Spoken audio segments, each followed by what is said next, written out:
O Senhor esteja convosco. Ele está no meio de nós. Proclamação do Evangelho de Jesus Cristo segundo Mateus. Glória a vós, Senhor.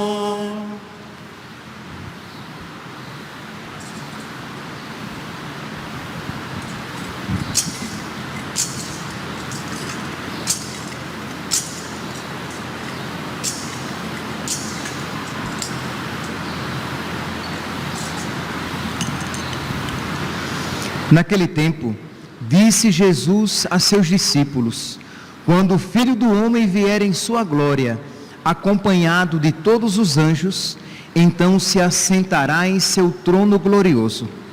Todos os povos da terra serão reunidos diante dele, e ele separará uns dos outros, assim como o pastor separa as ovelhas dos cabritos. E colocará as ovelhas à sua direita e os cabritos à sua esquerda. Então o rei dirá aos que estiverem à sua direita: vinde, benditos de meu Pai, recebei como herança o reino que meu Pai vos preparou desde a criação do mundo. Pois eu estava com fome e me destes de comer, eu estava com sede e me destes de beber, eu era estrangeiro e me recebestes em casa, eu estava nu e me vestistes, eu estava doente e cuidastes de mim, eu estava na prisão e fostes me visitar.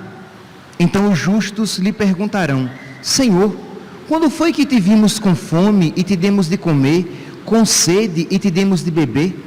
Quando foi que te vimos como estrangeiro e te recebemos em casa, e sem roupa e te vestimos? Quando foi que te vimos doente ou preso e fomos te visitar? Então o rei lhes responderá: em verdade eu vos digo, que todas as vezes que fizestes isso a um dos menores de meus irmãos, foi a mim que o fizestes.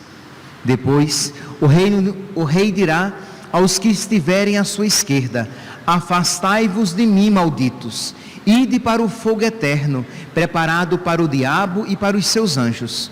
Pois eu estava com fome e não me destes de comer, eu estava com sede e não me destes de beber, eu era estrangeiro e não me recebestes em casa, eu estava nu e não me visitastes, eu estava doente e na prisão e não fostes me visitar.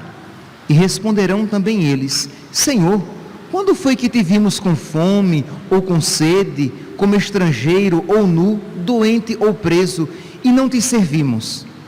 Então o rei lhes responderá: em verdade eu vos digo, todas as vezes que não fizestes isso a um desses pequeninos, foi a mim que não o fizestes. Portanto, estes irão para o castigo eterno, enquanto os justos irão para a vida eterna. Palavra da salvação. Glória a vós, Senhor. Aleluia.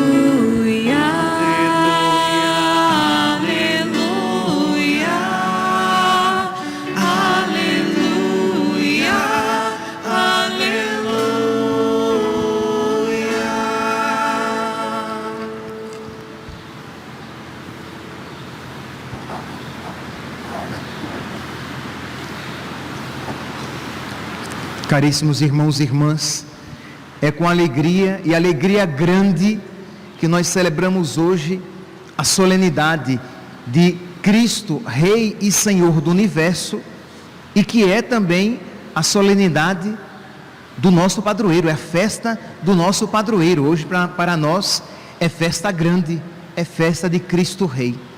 Pois bem, esta festa que a igreja a coloca no final do ano litúrgico, porque imagine, nós estamos na última semana do ano litúrgico, no próximo domingo já será ano novo na igreja, porque será o primeiro domingo do advento. Então a igreja, na última semana, no último domingo do ano litúrgico, a igreja reflete sobre essas realidades últimas, isto é, ao proclamar Cristo, Rei e Senhor do Universo, a igreja também nos convida a voltar os nossos olhos para o Senhor que vem e para as realidades futuras que acontecerão. Esta festa, solenidade de Cristo Rei, ela é recente na igreja.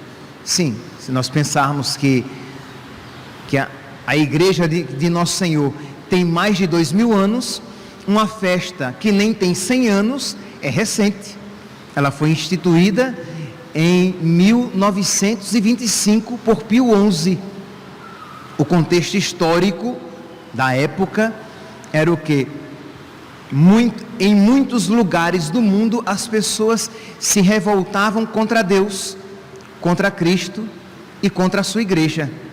Então nós temos a revolução, temos o fascismo na Itália, nós temos a revolução comunista na Espanha, na Rússia, nós temos a revolução maçônica no México, e nós temos em vários pontos do mundo esse anticlericalismo, esse ódio a Cristo, a Deus e a sua igreja.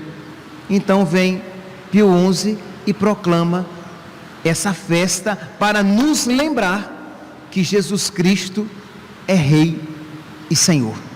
Isto é, este mundo tem um Rei e tem um Senhor.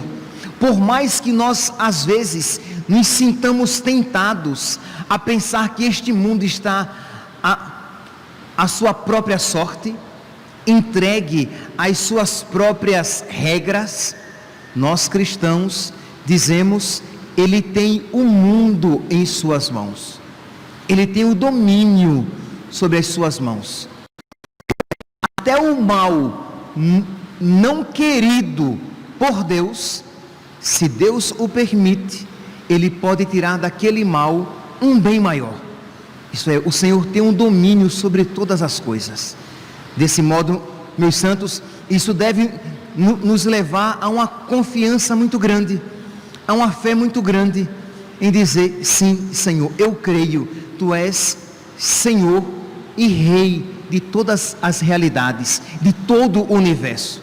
A primeira leitura, o Salmo, e a segunda leitura nos mostram exatamente isso. A primeira leitura nos apresenta Jesus, nos apresenta Deus como o pastor, aquele que rege as ovelhas. Vou procurar a ovelha perdida, reconduzir a extraviada, enfaixar a da perna quebrada, fortalecer a doente e vigiar a ovelha gorda e forte.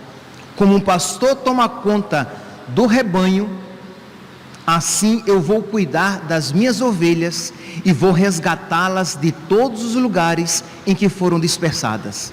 E no Salmo nós cantamos: o Senhor é o pastor que me conduz, não me falta coisa alguma. Na segunda leitura nós vemos o que? Esse pastor, esse Deus, que aqui nós vemos em Jesus, na segunda pessoa da Santíssima Trindade, ele é aquele que vai submeter todas as coisas.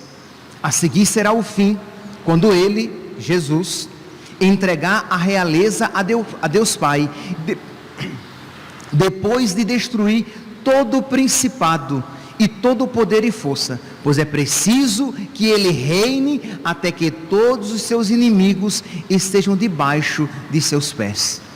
Então, meus irmãos, a primeira parte, digamos, desta solenidade, desta realidade que nós estamos celebrando, é o nosso ato de fé. Isto é, Jesus é o Rei e Senhor deste mundo, e por mais que nós sintamos esse mundo desorientado e perdido, nós dizemos: está tudo sob o domínio das suas mãos. Ele tem o domínio de todas as coisas. Nós que somos seus amigos, nós que somos amigos de Deus, não temos o que temer, não temos por que nos desesperar, porque Ele é Rei e Senhor do universo. É a primeira realidade. Um segundo aspecto desta mesma celebração é que nós, ao mesmo tempo em que nós reconhecemos que Ele é Rei e que Ele é Senhor, nós reconhecemos que Ele não é ladrão, Ele não é o ladrão Ele não é aquele que não entra pela porta, Ele é o bom pastor. Então Ele espera, meus santos, que nós abramos o nosso coração livremente para Ele. Celebrar a solenidade de Cristo Rei é querer que Jesus reine sobre as nossas vidas. Porque entenda, meus santos, entendamos, Cristo reinará sobre todos, sobre os bons e os maus. Só que sobre os bons, o seu reino será para a salvação. Sobre os maus, o seu reinado será para a perdição. Sobre os bons, o seu reinado se expressará em alegria salvífica. Sobre aqueles que não querem reconhecê-lo como rei, será manifestado como perdição eterna. Então Ele é Rei e Senhor, e Ele tem o mundo em suas mãos, mas nós devemos nos perguntar, de que parte queremos estar? Queremos livremente, queremos deixar que o Senhor reine sobre os nossos afetos, os nossos desejos, os nossos pensamentos, as nossas vontades e os nossos corpos. Isto é, eu aceito Jesus como meu Rei e meu Senhor. Não é aqui uma realidade indiferente, não é uma realidade simplesmente intelectual, mas é uma realidade objetiva, espiritual e que requer o seu assentimento. Isto é, você aceita Jesus como seu Senhor, como seu Rei. Ora, se Ele é o Rei, parece uma coisa óbvia, mas nós precisamos dizer isso, porque nós não refletimos sobre essas realidades. Se Jesus é o seu Rei, o que é um rei? É aquele que tem a vontade soberana. Ora, se Jesus é o meu Rei, a minha vontade não é soberana na minha vida. Se Jesus é o meu Senhor, então eu não sou o Senhor da minha vida.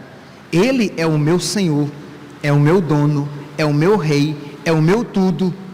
É Ele quem governará a minha vida. E se você parar direitinho e pensar um pouco, você verá que todo pecado, seja pecado venial, seja pecado mortal, todo pecado é sempre uma revolta, é uma insubordinação ao reinado e senhorio de Cristo. Todo pecado é sempre um desejo de que a sua vontade prevaleça sobre a vontade de Cristo. Então, celebrar, meus santos, Cristo, Rei e Senhor do universo, é uma realidade central, fundamental nas nossas vidas. Não é simplesmente com misericórdia, não é simplesmente celebrar um padroeiro, como é o nosso caso aqui, mas é muito mais do que isso.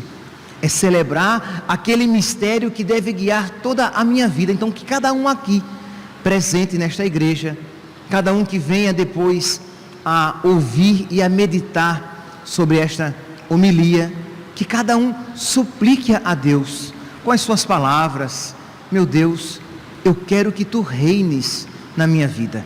Eu não quero que tu sejas apenas Rei e Senhor para os outros, salvação para os outros. Não, eu quero que tu sejas o meu Senhor e o meu Rei.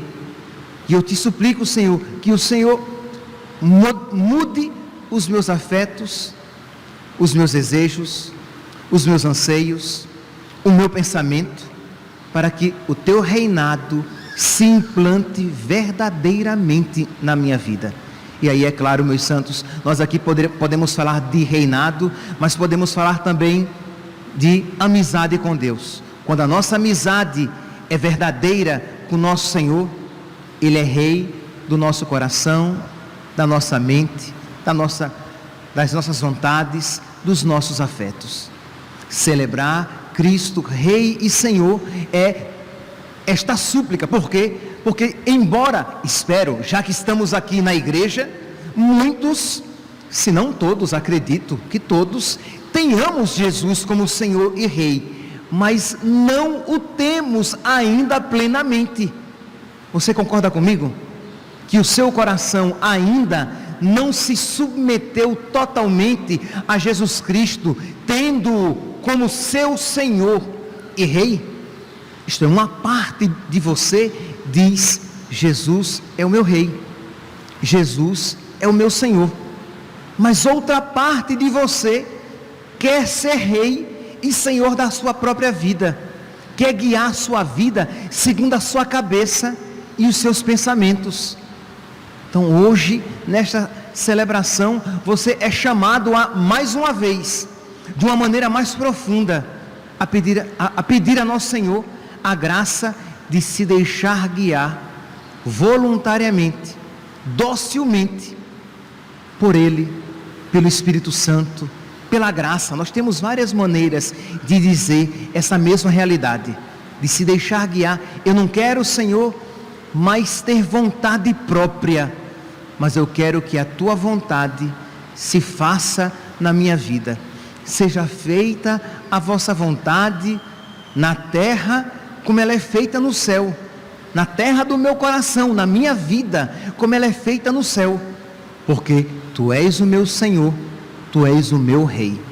Meus santos, é bonito de se dizer, é até quase poético de se falar, mas vocês sabem muito bem quanta luta, quantas batalhas devem ser travadas para que nós existencialmente celebremos esta solenidade. Que celebrá-la simplesmente na liturgia, se você vai com esta mentalidade, você não celebra de verdade. Que você celebra na liturgia, sabendo que a liturgia toca na sua vida. Isto é, aqui nós somos o corpo de Cristo que celebra esse mistério. E iremos culminar esse mistério quando nós entrarmos na fila da comunhão e recebermos Jesus, para que a vontade dEle seja nossa, os anseios dEle sejam os nossos, as coisas amáveis a Ele sejam amáveis a nós, para que nós nos unamos plenamente, de modo que nós possamos dizer, na nossa existência, já não sou eu mais que vivo, mas é Cristo que vive em mim. E isso aqui não é simplesmente para São Paulo. Esta frase tão bonita que a gente repete citando São Paulo, essa frase, ela precisa ser vivida cada vez com mais profundidade em nós, na nossa vida. Porque o que é, no fim das contas, a salvação? O que é entrar no caminho da salvação? É quando você e Cristo estão cada vez mais configurados, unidos, de modo que a vontade de Cristo é a sua vontade, o que Cristo ama é o que você ama, porque Cristo é o seu Rei e seu Senhor, e você resolveu se deixar guiar, não pela sua vontade, nem pela vontade do mundo, mas pela vontade do seu Rei e do seu Senhor. Então aqui, meus santos, nós temos material para a nossa vida espiritual inteira. Se você, com sinceridade, se você parar um pouquinho no dia de hoje e você refletir sobre este mistério, você vai ver que infelizmente no seu coração existe uma revolta contra este mistério que estamos celebrando. No coração de cada homem, infelizmente, porque tocados pelo pecado original, existe um ódio mortal a esta realidade.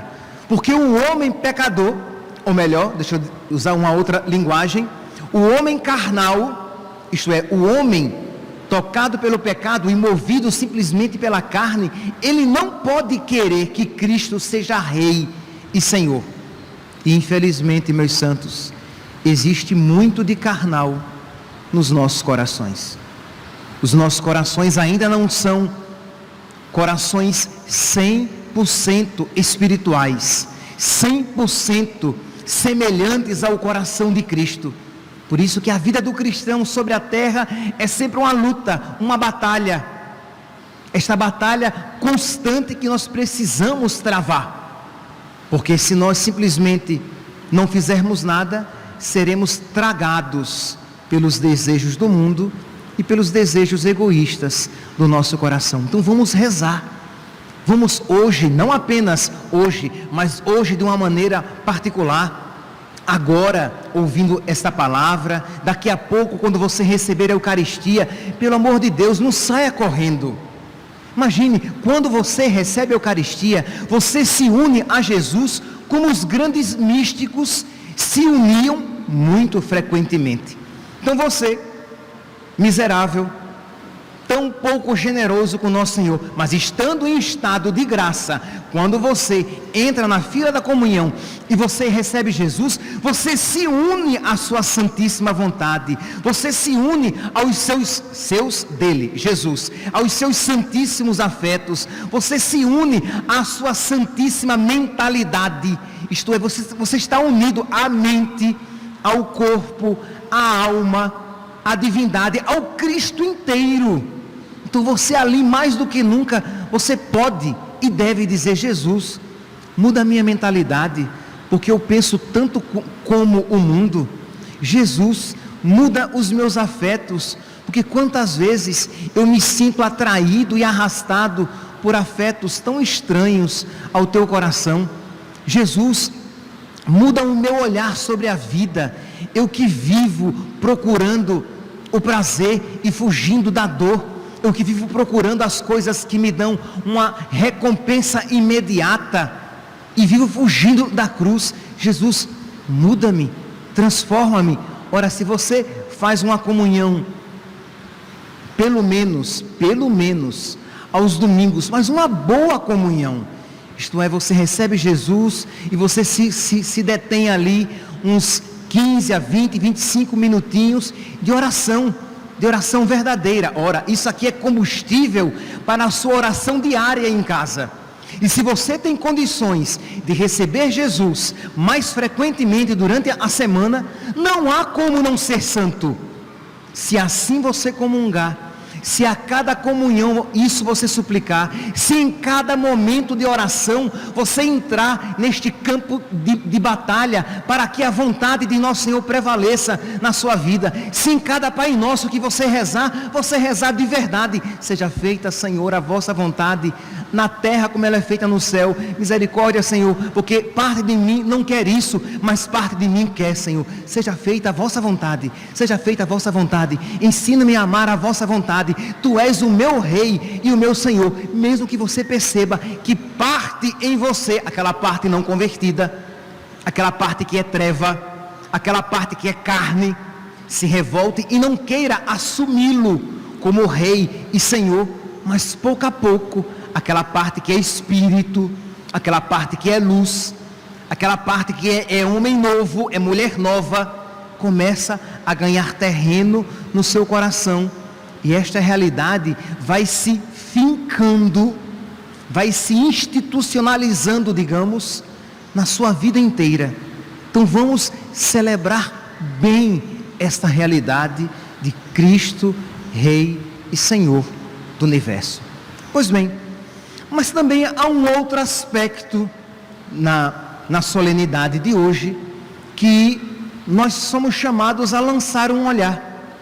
Se vocês perceberam, já contando com este, né?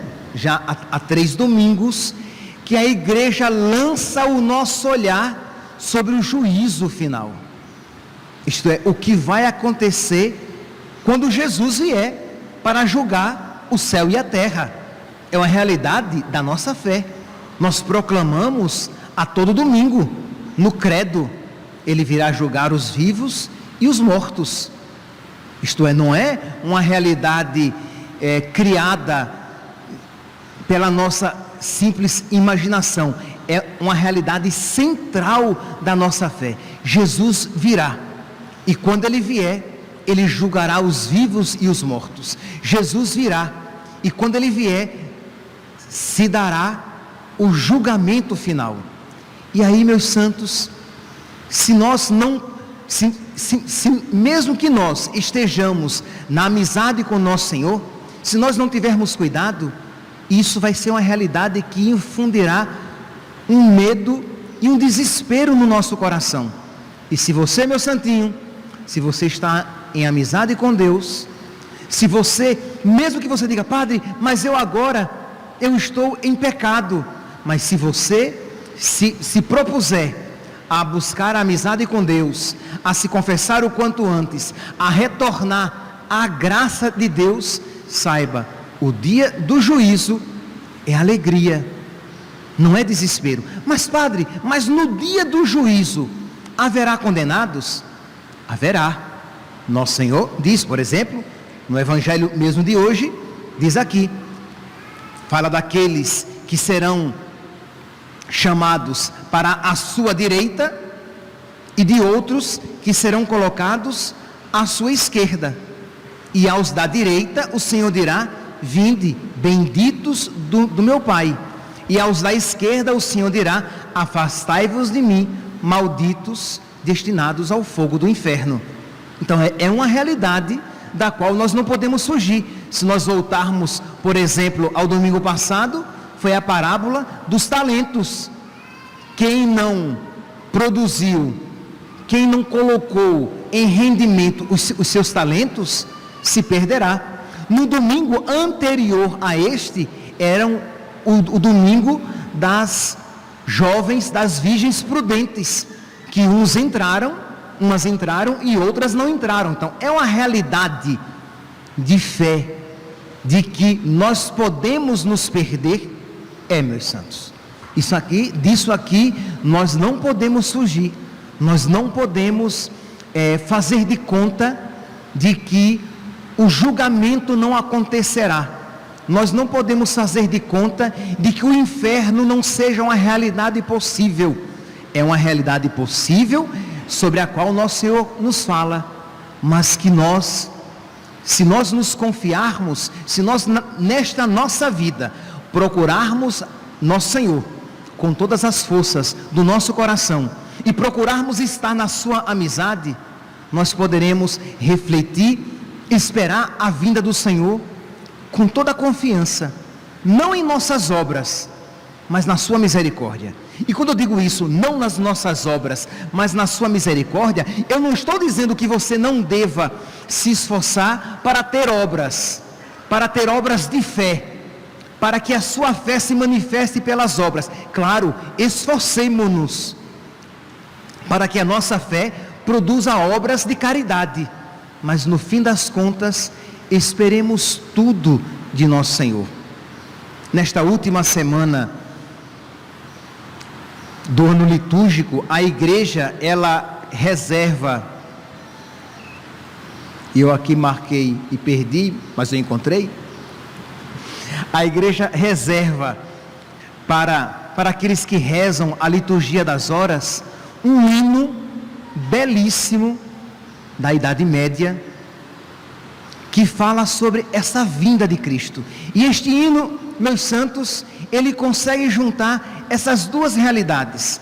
Por um lado, Jesus, que é Cristo, Jesus Cristo, que é Rei e Senhor, ele virá e vai estabelecer o seu reinado e separará uns à sua direita e outros à sua esquerda, como nós ouvimos aqui no Evangelho de hoje. Mas por outro lado, o coração daquele que verdadeiramente espera em Deus, mesmo sabendo que não tem méritos, ele tudo espera do seu Senhor. É um hino assim que depois eu vou mandar para aqueles grupos, para que vocês possam refletir, aqueles que não participam de nenhum grupo, de receber essas homilias, vocês podem procurar depois na internet, Dies Irae, se escreve Dies Irae, que o A em latim é Dies Irae, dia de ira. O nome, ele é meio assustador, mas quando você ouve o hino, ele enche o seu coração de paz. Embora essas duas realidades, juízo e misericórdia, estejam presentes. Ouçamos aqui: dia de ira aquele dia, será tudo cinza fria, diz Davi, diz a Sibila. Isto é, Davi, representando aqui as profecias de Israel, diz a palavra de Deus, que o Senhor virá e julgará tudo, e dizem até os pagãos, que falam a respeito de um julgamento, representado aqui por Sibila. Que temor será causado quando o juiz tiver chegado para tudo examinar? Correrão todos ao trono, quando em meio ao eterno sono a trombeta ressoar. Morte e mundo se espantam, criaturas se levantam e ao juiz responderão. Vai um livro ser trazido, no qual tudo está contido, onde o mundo será julgado. Quando Cristo se sentar, o escondido vai brilhar, nada vai ficar impune. Nada vai ficar impune. Isto é, o juízo se estabelecerá. Até agora, só nos deu um medo no coração. Um livro será aberto, e nesse livro, todas as nossas obras estão escritas. Quando o juiz vier, lançará a luz, e nada ficará escondido. Tudo ficará descoberto. Ele sabe de tudo, toda a nossa vida. Então, se o hino aqui terminasse, só o pavor no nosso coração se instalaria, porque quem é justo diante de Deus? Quem pode subsistir na sua presença? Quem pode dizer, eu mereço a salvação? Mas o hino continua. Eu tão pobre, que farei? Que patrono chamarei? Nem o justo está seguro. Então, por um lado, no início apareceu o juiz. Agora, o pecador miserável, ele se volta procurando um patrono, um padroeiro, um protetor. Tudo isso, né? Quem é o nosso patrono? Quem é o nosso padroeiro? Quem é o nosso protetor? É o mesmo que é o juiz. É Cristo, Rei e Senhor do universo. Rei tremendo em majestade, que salvais só por piedade, me salvai, fonte de graça. Então, esta confiança na misericórdia desse justo e misericordioso juiz. Me salvai por misericórdia. Recordai, ó bom Jesus, que por mim fostes à cruz. Neste dia me guardai. A buscar-me vos cansastes, pela cruz me resgatastes. Tanta dor não seja vã. Justo juiz, no castigo, sede bom para comigo, perdoai-me nesse dia. Então, essa súplica, nesse dia do juízo: Senhor, tenha misericórdia de mim, perdoai-me. O Senhor que foi me buscar com a cruz, que eu não me perca. Esta é a postura nossa. Isso é, se por um lado nós nos esforçamos em fazer a vontade de Deus, em estar na graça de Deus, na amizade com Deus, por outro lado, nós sabemos que tudo esperamos da sua misericórdia, porque sabemos que por nós mesmos não merecemos nada. A Maria perdoando e ao ladrão na cruz salvando, vós me destes esperança. Da mesma maneira que a pecadora foi perdoada, da mesma maneira que o ladrão crucificado ao lado foi salvo, isso me enche de esperança. Meu pedido não é digno, mas Senhor, vós sois benigno, não me queime o fogo eterno, que eu não vá para o inferno. No rebanho dai-me abrigo, arrancai-me do inimigo, colocai-me à vossa destra. Senhor, mesmo que eu insista em me perder, arrancai-me da esquerda, colocai-me à vossa direita. Arrancai-me do inimigo e colocai-me ao vosso lado. Percebe aqui a força destas palavras. Senhor, mesmo que eu loucamente esteja querendo de ti me afastar, de vós me afastar, arrancai-me do inimigo.